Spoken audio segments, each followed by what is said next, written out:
Thanks a lot for your time. Well, thank you for inviting me. First, a definition. What is a conservative? Conservatives, as I understand them, are people who are aware of the fact that they've inherited something good. A social order, a political system, a culture, and a legal tradition, and they want to hold on to it. And that's what it means to be a conservative, wanting to conserve things. But they know they also have to make compromises to do that. But for them, the actual existing order is important. That's where you start from. Yeah, and the recognition that it's much easier to destroy things than to create them. Okay, so why are so many journalists of the left? Because it's much easier to be against things than for them. To be against things, you just have to point out their faults and then say, we want the alternative. You don't have to define the alternative. Whereas if you're actually defending existing things, you're in a much more difficult position. And journalists find that difficult. They have to acquaint themselves with a bit of history, acquaint themselves with what has happened when people have tried to live without, the legal order that they've inherited and so on.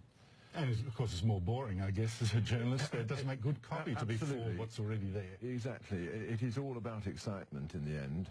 Now, is there a reason why the left is particularly strong in the state media, your BBC, our ABC? For example, our ABC doesn't have a single conservative heading any of its main current affairs shows. It's a very interesting question. I think, in general, obviously state employees are more likely to be in favour of a big state than a small one, so they're more likely to defend politicians who are in the business of funding people out of the central government, so that would explain some of it.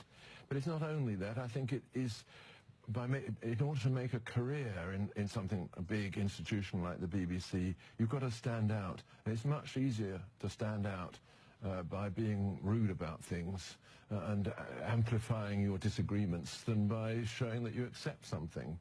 Well, let's go to last Monday's Q&A. But first, some background. Q&A claims its audience is balanced, although they always sound hostile to conservatives. Same on Monday. The ABC said nearly half were coalition voters and most of the rest were Labor. In fact, many were these socialists and their supporters. And two got chosen at the start to ask their questions. Both abused Education Minister Christopher Pyne for wanting to make them pay more for their degrees. My name's Tom. I'm from Socialist Alternative. That's a lie. I'm actually quoting you. Why don't we let the Minister answer your question? Well, can you do that? Well, I actually haven't been given the opportunity to do so. Go on. I'm giving you an opportunity. Okay, guys, you're doing yourself no favours. And then the rest shut down the debate completely, forcing the ABC off air for several minutes. Roger, a lot of sympathisers, a lot of people to the left have said, relax, this is just democracy at work, is it? Well, of course it is in one respect that in undemocratic countries you wouldn't ever find anybody demonstrating like that. They'd be taken away and arrested straight away. It is one of the good things of our institutions that we don't overreact to this kind of interruption.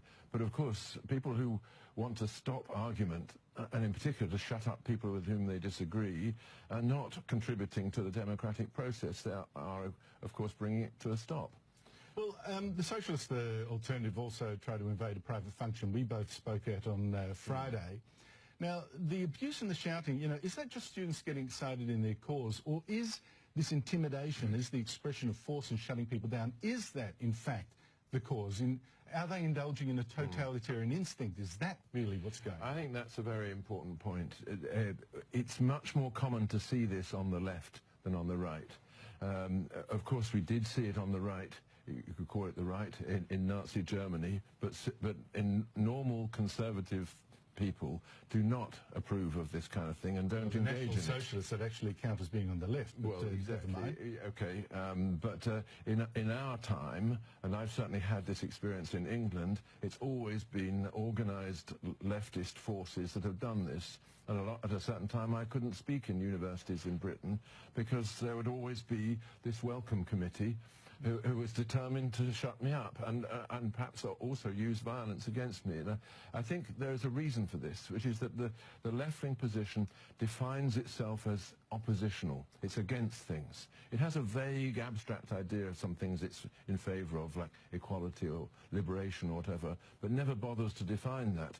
But it knows very clearly that it's against this thing here now, and so it amplifies its own hatred of that thing by getting together in a group and thinking, and entertaining these self-righteous thoughts. We are absolutely together in this, and we're going to go against those people and shut them up, and we're right to do so. Well, you're quite right. We've never seen Conservatives disrupt Q&A, but we have seen a supposedly anti-war protester throw his shoes at former Prime Minister John Howard. What is it with the left and violence? You say they get excited and all that, but the force, the shutting down of debate, even something like the boycott and divestment movement to shut down Israeli academics, etc. What is it with the force, the left and violence? Yeah, well, there is a sense of the weakness of their position underneath all this, that they are never able to define exactly what that great society that they're going to produce will be like. And in order to prevent discussion of this, they concentrate only on the present evil, and they do see things in moral terms. The person whom they're attacking is not someone who disagrees with them. He's someone who's evil and therefore doesn't have the right even to disagree. And that means that there are other emotions being animated than purely the dispassionate, rational emotions. Is it a part too that, for example, Conservatives tend to be individualists, or if you've got an individualist philosophy, all you want to do is be left alone. If you're a collectivist, you want to do good to others, and that requires often to force them to do what you think is good. Absolutely. There is a moralizing and self-righteous streak which